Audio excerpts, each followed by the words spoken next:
Tyson lost a fight, and it was the one that he lost to Holyfield, which really shook the world. And Tyson, after the fight, he fell apart, he broke mentally, but afterwards, when he was talking about why he fell apart and broke mentally, he was talking about the headbutting.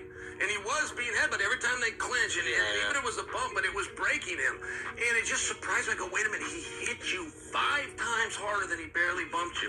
He did more damage hitting you in the liver than he ever did brushing your head. This was a soft blow, but it was a blow that he wasn't supposed to do. And that broke him. And I just remember that night. I remember where I was in college and the night. I remember where I was when I watched that fight, and I heard Mike Tyson say that. And it stuck with me to this day, and I've had people take me out of my game doing the same thing. Those are the words of Cheal Sonnen. Now, surprisingly, he has some positive things to say about boxing as a sport. And he mentioned Mike Tyson. And this is something that I wanted to touch on myself. That's why I'm sharing it with you guys about what Cheal Sonnen was talking about. Cheal Sonnen was saying and explaining to you the mental breakdown of the things that you can do to a fighter that can break a fighter down mentally. And what Holyfield did, Holyfield headbutted him. Now, what's the debate is, what I won't really necessarily agree with, he was like, well, he hit you 5 times harder than the headbutt did. Well, you don't know that because an illegal strike or blow can do things to you that a punch don't. Let me explain. A right hand hits you. Okay, that's expected, which this is the point he was making. But if a headbutt hits you, you don't know how hard or not that's going to be. And I don't think it really matters, though, unless you're Hasim Rahman, because look what Holyfield did to Rahman. See, people blasted Mike Tyson for biting that damn ear off. Yo, yeah, he bit it off. He bit a chunk of it off. He bit a chunk of it off. But what people don't understand is that was the second encounter of Holyfield doing the same thing. Holyfield leaned in with that head, got to Tyson. Tyson was a shorter fighter. Holyfield leaned in and then let off a series of shots after he did the foul. He was very good at it. It didn't look deliberate, but if you do it that many times, it has to be a damn good debate that you're doing that on purpose. You know what I mean? So I think if anything, people, Mike Tyson was broke down because he went through a whole, 9 rounds before he was stopped by Holyfield of getting headbutted, and nobody really didn't say anything until the second fight. It was like, okay, because he was cut in the first fight.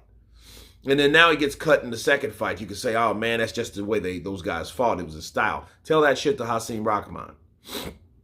Because he did it a lot then too. I mean, and that was not a brush like Cheal Sonnen said it was to Tyson. So you can't say how hard he hit Tyson with his head.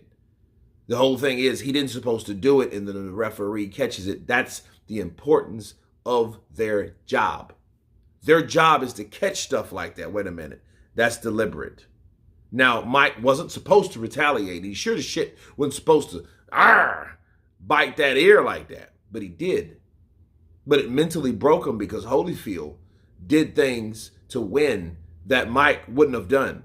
Mike was just this crushing machine, this small, compact, powerful, fast, swift, talented fighter that just had natural genetic abilities to do things to bring people to their destruction. Whereas Evander Holyfield was that smaller cruiserweight coming up. And he had something to prove. I'm going to take out Mike Tyson, by any means necessary. And that's what he did. Now, his style, his style gave Mike problems, but the headbutting, I think, was the disruption of focus with Mike Tyson. And that bite of the ear, people, was just a result. It was just a result of Mike Tyson breaking due to referee allowance.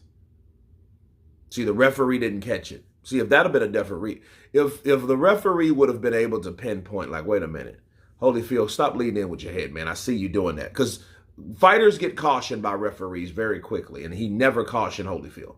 If you notice, he never like, hey, Holyfield, stop that. You know, you see referees do that all the time. Dude, you're leaning in with your head. You don't do that. You have to be aware of where you're going in a fight. You can't come in, bow! You know what I mean? That's deliberate. And referees are going to see that deliberate based on your body formation, based on what you're doing, right?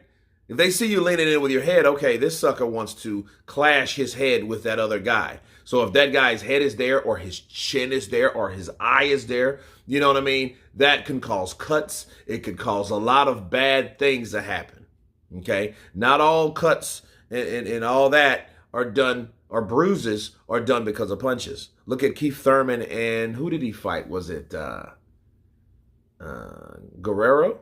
I think it was Guerrero or, yeah. And he was jacked up, and that was due to a headbutt. So headbutts are very powerful, and they do much damage, okay? There's a reason why the skull's around the brain for a reason, because the skull is hard to protect the brain. But that skull could, bow, turn into a weapon as well. So, Cheal Sonnen, I don't know if he's fought guys like John Jones, and John Jones has done dirty shit. You know what I mean? As good as he is, you know, he's one of those guys, hey, I'm going to win no matter what. That's what he was using the analogy for. What certain guys will do that referees don't catch, or the powers that be, they don't referee it the right way, or they don't see it to referee it. Bars. But anyway, you guys tell me what you think of Cheal Sonnen breaking down the Mike Tyson breakdown and why he broke down. Of course, please subscribe. And you guys been Counterpunch. Peace!